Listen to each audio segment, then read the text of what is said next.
Today I'm doing my makeup routine. I'm gonna show you how I do my makeup right now. You know, someone complimented me the other day and they said that they liked my makeup, and I don't usually get compliments on my makeup, so maybe that inflated my ego. It made me want to do this tutorial. Shout out to the person that commented on my Pinterest picture and told me that my makeup looked good, because now we're doing this video. I'm not a professional makeup artist by any means. Obviously, you guys would know if I was. I probably would have talked about it at some point. Not necessarily. There's a lot of things you guys don't know about me, okay? I used to be a Mormon. Anyways, to add some value to this video, I have made a list titled it 7 Tips for Girls. So I'm gonna share it with you, and it's just some ramblings off the top of my head and some things that I want to share. Also, I have bangs under here, and I'm going to show you how I style them. I've already done my skincare. I've already primed. I used the Milk Hydro Grip primer. This is an amazing primer. I talked about it in my winter favorites video. For my foundation, I'm using the Revlon Illuminance foundation. Also really like this one as well.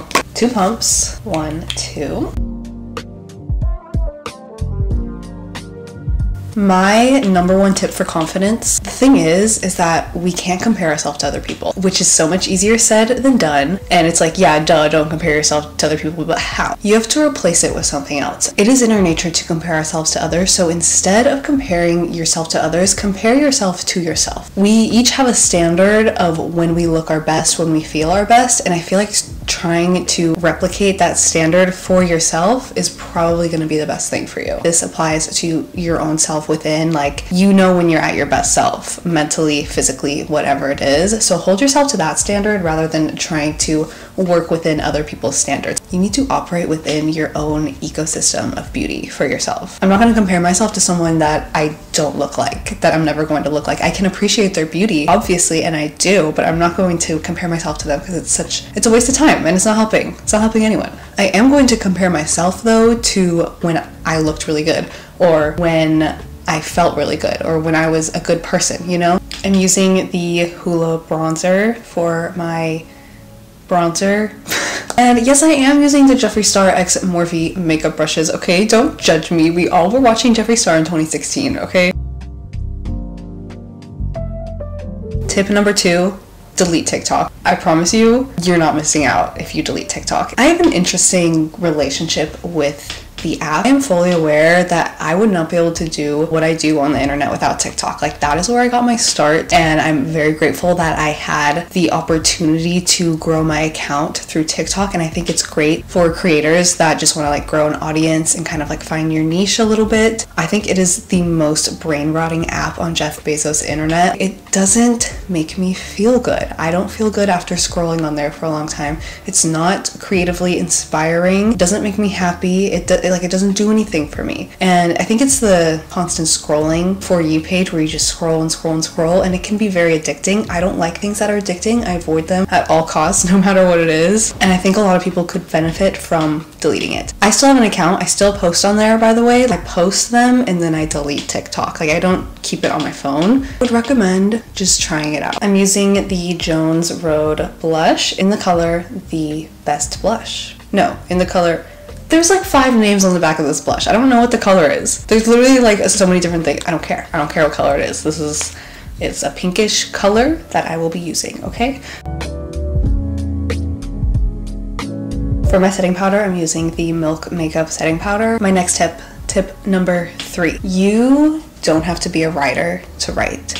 You don't have to be an artist to make art. And I feel like sometimes we have these mental blocks around creating things because of the experiences that we have had in our lives, which is crazy because, like, I'm not a swimmer, but I still swim. Like, I swim sometimes. Can you imagine me swimming? Not a chef, but I cook every single day. Why can't I have the same approach to things like poetry and art and writing that I do with the more mundane things that I'm not a professional at? So that's what I'm doing now. Like, I make YouTube videos, therefore I'm a director, I'm a producer, I'm a writer. I didn't need to go to film school to give myself these labels or to get myself to try new things. You know what I mean? Like, I'm literally just a human doing human things. Like, there's no gatekeeper at the door anymore. Like, he's gone. I checked. Like, we actually have free will. I know. I was also surprised to find that out. Pretty cool. Like, we can literally just do whatever we want, whenever we want. If you want to learn how to play the piano, you can. Like, you literally can just do that. I do this weird thing when I do my makeup. I'll put a little bit of lipstick on before I do my eyebrows, and then at the end, I'll go and put more lipstick on. Like, I don't like to do my eyes if I don't have anything on my lips.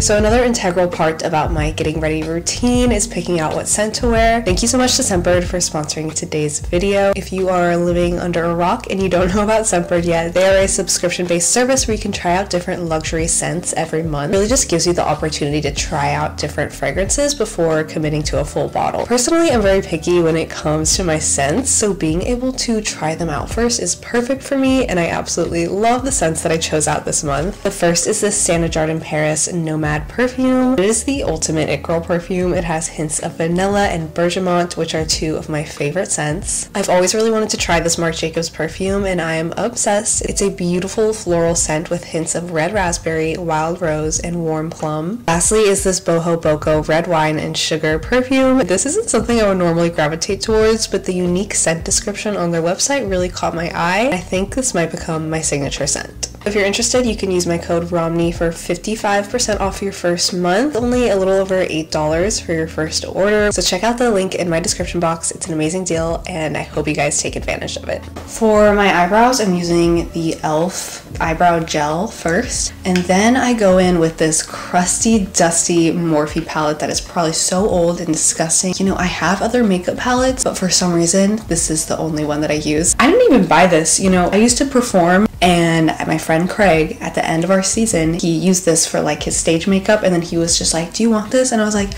yeah, I do actually. And I've been using it ever since. This was like 4 years ago maybe. I think I have like a trauma bond with this eyeshadow palette or something. I use the brown color for my eyebrows, and then I go in and use the orange for my eyeshadow. I am going to do this off camera because it's a whole thing. For my eyeshadow, I'm using this orange color, and I'm just putting it all over my lid.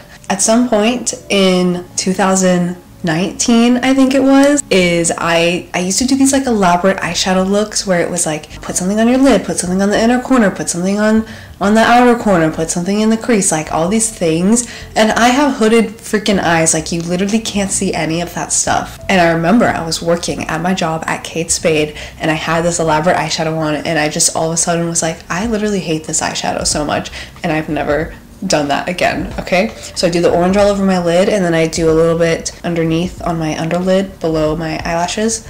My next tip is that you guys need to eat more protein. I know it's hard, and some people overdo it. I mean, some nutritionists, they're like, you need to eat like 300 grams of protein every single day. You need to eat like 10 steaks every day. That's the only way you're gonna get enough protein. Like, no, it doesn't have to be that complicated, and you don't have to overdo it, but like just like a little bit more would probably be good for you. Once I kind of like figured out a good routine and found things that I like that have protein in them, like it's made it so much easier. Like you just have to find what works for you, and just like a little bit more, like there's no harm in that. You'll probably have more energy if you do that. And I have green eyes, and I feel like the orange makes my green eyes pop a little bit. You know, when I was younger, like I feel like everyone would always say like, you should wear purple eyeshadow if you have green eyes, and that has never looked good on me. I don't know what it is. Eyeliner is the Milk Makeup eyeliner, and I put it in my waterline. I put it in my top waterline and my bottom waterline. I feel like nobody's putting eyeliner in their waterline anymore except for me. I can't do it like above the lash line like most people do. That looks really bad on me. I don't know why. Not everything that looks good on other people is gonna look good on you, and you just have to accept that for some things. How am I able to do that? I'm like so scared of things in my eyes, but like I can put eyeliner like literally inside my eye on my waterline and I'm totally fine. Why does it feel like right now beauty is like the most important thing? You know what? I feel like it's TikTok. Like it brings it full circle. Like now more than ever, and I am definitely like guilty of this. Like I put way too much importance on beauty in my own self-worth, and I know it's a problem, and it's something that I'm aware of and will start working on soon. I was gonna say that I'm working on it, but I'm not, honestly. But on the other hand, is it that important? Because I feel the most confident when I public speak, or when I can kind of relay a thought or an idea like really eloquently, or when I read like a really big, like kind of hard to understand book, or when I finish like a project that I'm really proud of or something like that. Like that's when I feel the best. That's when I feel the most confident. So maybe beauty really isn't that important, and I'm just like thinking that it is for some reason because of TikTok, okay? I find the most beauty in others when they are speaking about something that they are really passionate about. Like I think that is just like so beautiful to see. Or when I see someone like do something very kind for another person, that's when I'm like, wow, that's a beautiful person. Like I like that person, I love that person. That wasn't really a tip, it was just a thought. lot. It was like a jumping off point, so if anyone wants to add on to that, comment section. Mascara, I'm using the YSL mascara. Which one is it? I don't know. The one that has blue writing on it. Also, I dye my eyebrows brown, by the way. They are naturally like bleach blonde, like they're the same color as my hair. I just want to make that clear. I don't want any confusion. I don't want y'all to get it twisted. My next tip is very unserious, but you don't have to use tampons. You can use pads. It's okay. I feel like there's like a little bit of shame around using pads a little bit still, which is weird and nobody talks about it, but like it's fine not to use tampons. Like a lot of people can't. Like it just doesn't work. It doesn't work for me. Like I just can't do it. I thought at some point in my life I would like grow out of the pads. Like I would be like become a woman and start being able to start using tampons or something, and it never happened. So it's totally fine if you just want to use pads for the rest of your life. That's what I'm gonna do, and you're welcome to join me. Like it's okay. Okay, next, my lips. We're going back with the lips. I'm using the YSL matte lipstick, and then I'm gonna use the Morphe lipstick as well. Kind of like to mix them a little bit. Tip number 7,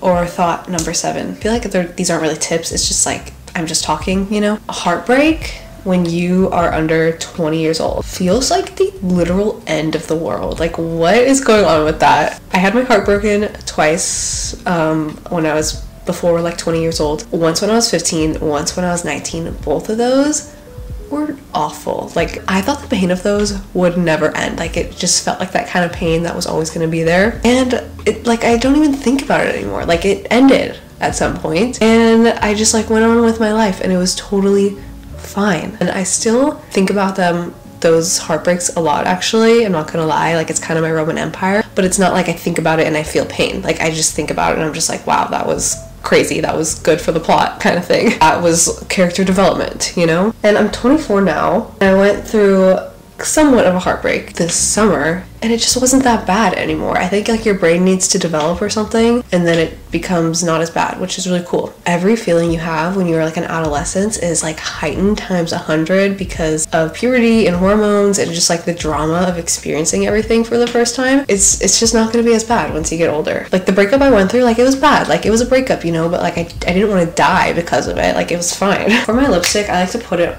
on. I don't use a lip liner. I kind of like it to have a more like smudged kind of effect, but I like to put it on and then just like dab it with my finger a little bit. And another thing is I don't like to define my under lip. I'll kind of like line my top lip with the lipstick a little bit. The underneath part, I don't like to do it. I like to just do like a little bit of like an ombre effect going down. I'm gonna show you how I style my bangs. I have to get them wet and then they have to dry in that direction or else it's just not going to work. So the bangs are wet and I have this contraption. I just dry them like normal.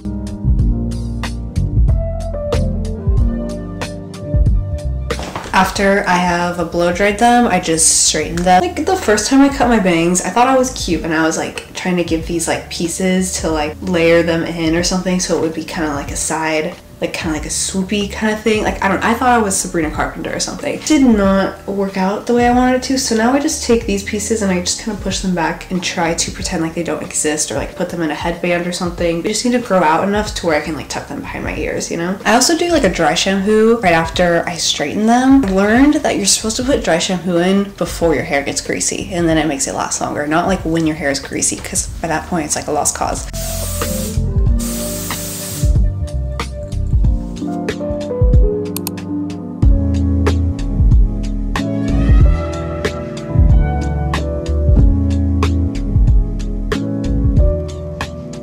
This is the finished look. Do we like it? What do we think? I think it's cute. It's my everyday. It's my go-to. Black top, black headband. Today's video is sponsored by Scentbird. You can use my discount code ROMNEY for 55% off your first order, and that will be linked down in the description box. But yeah, thank you for hanging out with me. I love you guys, and I will see you in my next one. Bye!